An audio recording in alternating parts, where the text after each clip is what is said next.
Recording start کر. السلام علیکم. الحمدللہ جی، آج 15 جولائی کے لیکچر میں ہم نے سورہ ہود کی آیت نمبر 25 سے آیت نمبر 31 تک کا ترجمہ پڑھا ہے اور شکیل زاہد صاحب نے اس میں جو اہم نکات تھے ان کی جو ہے تفسیر بیان کی ہے.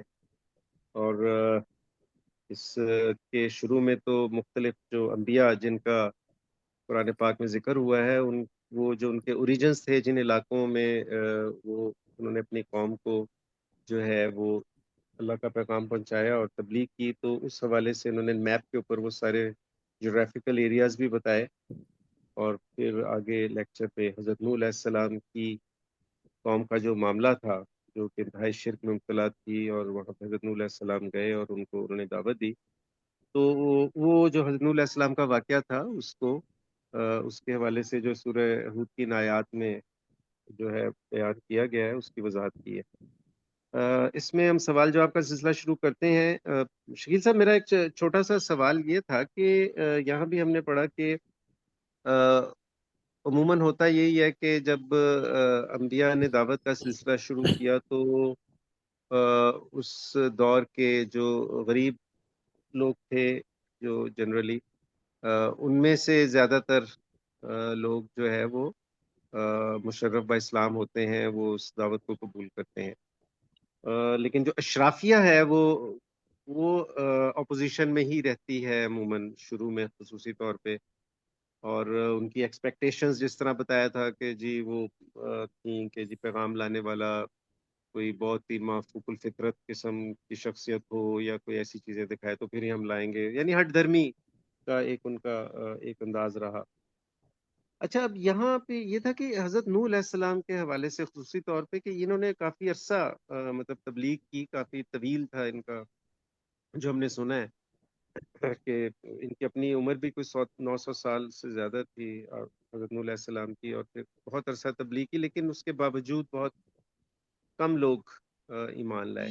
تو عمومی طور پہ ہوتا یہ ہے کہ ایک سوسائٹی کے اندر جو غریب کا ہوتا ہے اس کی میجورٹی ہوتی ہے، تو اشرافیہ جو ہے وہ کم ہوتے ہیں، مطلب زیادہ تر غریب لوگ ہوتے ہیں.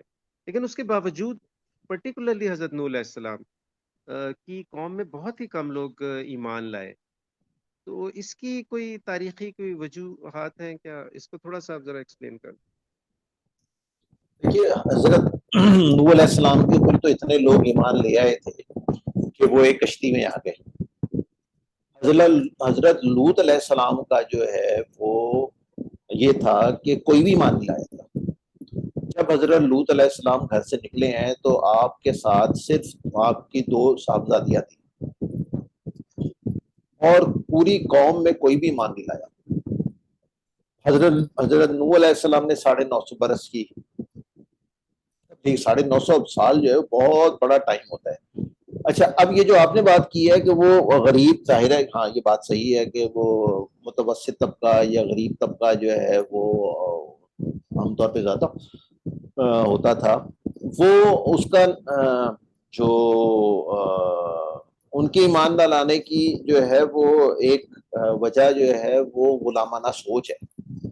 وہ غلامانہ سوچ یہ ہے کہ جو امیر جو کرے گا نا وہی ٹھیک ہے، اور جو ہے امیر اس لیے ٹھیک ہے کیونکہ وہ امیر ہے، اور اس کے اوپر اللہ تعالیٰ کی کوئی خاص رحمت ہے، یہ بہت زیادہ سمجھدار ہے، اور اس کی جو فیصلے ہیں وہ بالکل درست ہیں.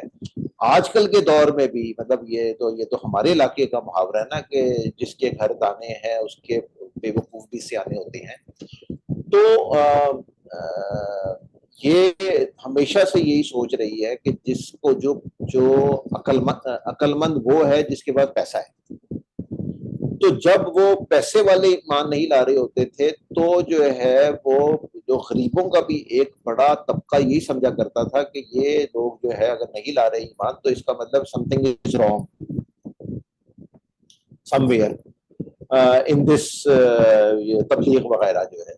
تو اس لیے جو ہے وہ ہمیں یہ چاہیے ہے کہ ہم جو امیر طبقہ ہے جس رستے پہ یہ چل رہا ہے ہم اس رستے پر چلیں. وہ جو ایمان لے آتے تھے وہ تو دیوانے لوگ ہوتے تھے, اور وہ پھر نہیں دیکھا کرتے تھے کہ جو ہے وہ امیر کیا سوچ رہا ہے یا سردار کیا کس طرف جا رہا ہے.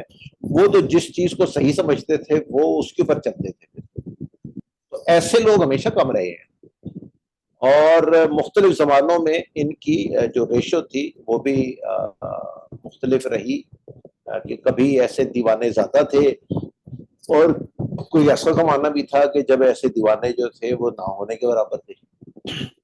تو یہ جو ہے وہ فرق ہے.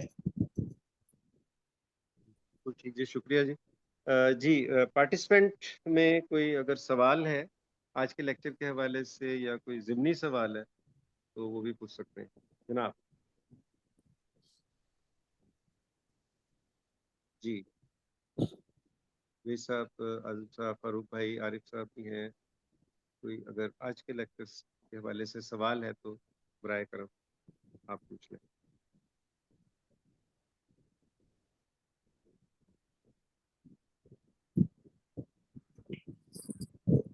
اچھا, میرا خیال ہے کیونکہ آج کے جو آیات تھیں, آیت نمبر 25 سے 31 تک, تو وہ اس کی تفسیر بڑی وضاحت سے ہو گئی ہے. میرا خیال ہے مزید کوئی سوال نہیں ہے. تو ہم آج کے لیکچر کو یہاں پہ ختم کر لیتے ہیں. شکیل صاحب اگر آپ اجازت دیں. جی جی بسم اللہ. چلیں جی, تو ہم پھر وائنڈ اپ کرتے ہیں آج کے لیکچر کو اس دعا کے ساتھ کہ اللہ تعالیٰ ہمیں قرآن پاک کو پڑھنے کی, سمجھنے کی, اس پر عمل کرنے کی اور احسن طریقے سے اللہ تعالیٰ کے پیغام کو آگے پہنچانے کی توفیق عطا فرمائے. آمین. السلام علیکم ورحمۃ اللہ.